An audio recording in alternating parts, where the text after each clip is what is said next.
Hey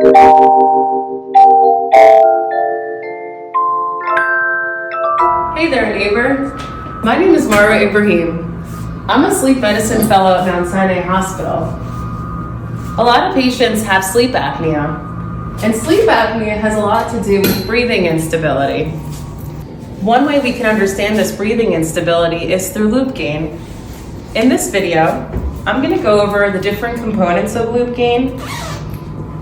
We're going to review a very unique analogy that's going to better enforce this.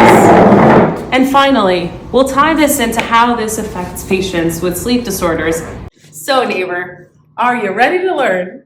Our respiratory system is modulated by chemoreceptors, mechanoreceptors, and neural inputs that, when working properly, allows for stable ventilation, maintaining a steady PaCO2.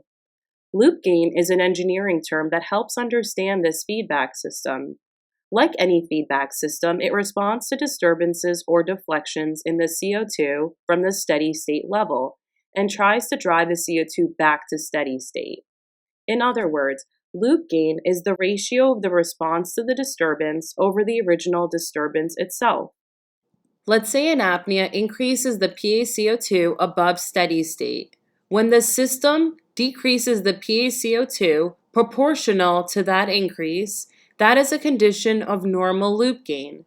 This can be compared to the same apnea that increased the PaCO2 level above steady state, but now the system is overcorrecting and decreasing the PaCO2 much greater than the original increase, and that would be a condition of high loop gain. This is a depiction of the loop gain model and its different components. The input is the change in the carbon dioxide level above or below steady state. The controller detects these changes, then signals to the plant to either increase or decrease the carbon dioxide level to return it back to steady state. Now, the respiratory equivalents for the controller are our chemoreceptors. We have central and peripheral chemoreceptors that are able to detect these changes in the carbon dioxide levels. The plant is our ventilatory efficiency, and it's basically how good our pulmonary system is at increasing or decreasing the carbon dioxide level.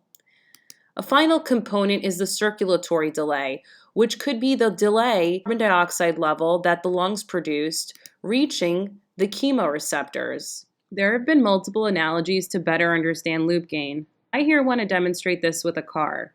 As you can see, this person is driving in a straight course, and they're about to pick up their buddy. Our first pickup is Patrick. Patrick in this analogy is our controller.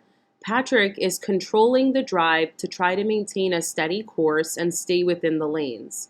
Our driver is the plant. Now, the driver actually can't see what's in front of him because he's blindfolded, and therefore he needs the controller to help adjust the course of the drive to stay within the lanes. Now, let's say in this example, the driver veered a little bit to the right.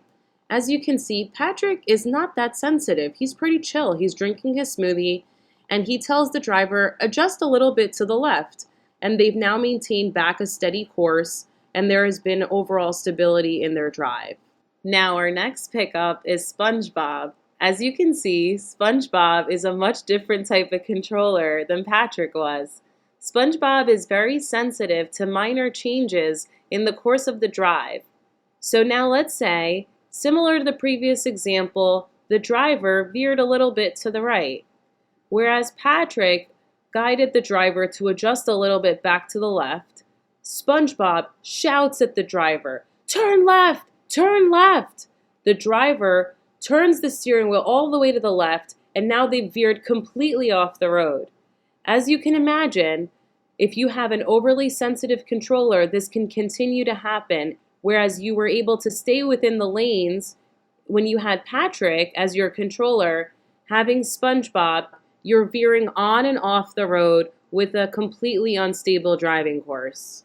How do we tie all this together to better understand some sleep disorders? This is a modified figure from Hernandez and Sleep Breath. At the top is a normal loop gain example. So here is our carbon dioxide level that's at steady state. Here we have our disturbance. An example is when the car veered a little bit to the right. Now the chemoreceptors have detected this, and there is a normal ventilatory response. And as you can see, the carbon dioxide level remains at steady state and never falls below this apneic threshold, and ventilation is overall stable, or the car remains on a straight path within the lanes. Now in the bottom here, we have an example of a high loop gain. So here's our carbon dioxide level at steady state up until this moment of disturbance. The carbon dioxide level starts to decrease and it actually surpasses the apneic threshold.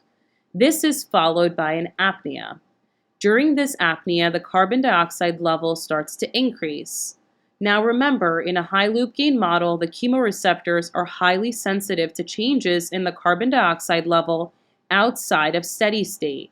So then the chemoreceptors direct the lungs for a ventilatory response that ends up being exceedingly out of proportion, and the carbon dioxide level surpasses the normal steady state level, compared to in the top when the carbon dioxide level returns to steady state in a normal ventilatory response. So as you can see, this cyclical pattern of breathing in a patient with high loop gain contributes to ventilatory instability that can be seen in central sleep apnea. Let's return to the loop gain model in reference to patients who have central sleep apnea related to congestive heart failure. Now these patients have an enhanced carotid chemosensitivity. Remember, the chemoreceptors are measuring the change in the carbon dioxide level above or below steady state. This range has now reduced, making them much more sensitive, and thereby these patients can actually reach their apneic threshold more easily. Additionally, they have an enhanced ventilatory response, which we reference to in these ventilatory overshoots that are disproportionate to the original disturbance. Finally, patients who have congestive heart failure have a circulatory delay as a result of the reduced cardiac output, which prolongs the delivery of the carbon dioxide that the lungs produced back to the carotid bodies. As a result of this ventilatory instability, patients who have central sleep apnea related to congestive heart failure have this periodic breathing pattern that we can identify on their sleep studies. I hope this gave you a better understanding of loop gain and how this can be applied to certain sleep disorders. Now, as the great Fred Rogers used to say, you make each day a special day. I'll see you around.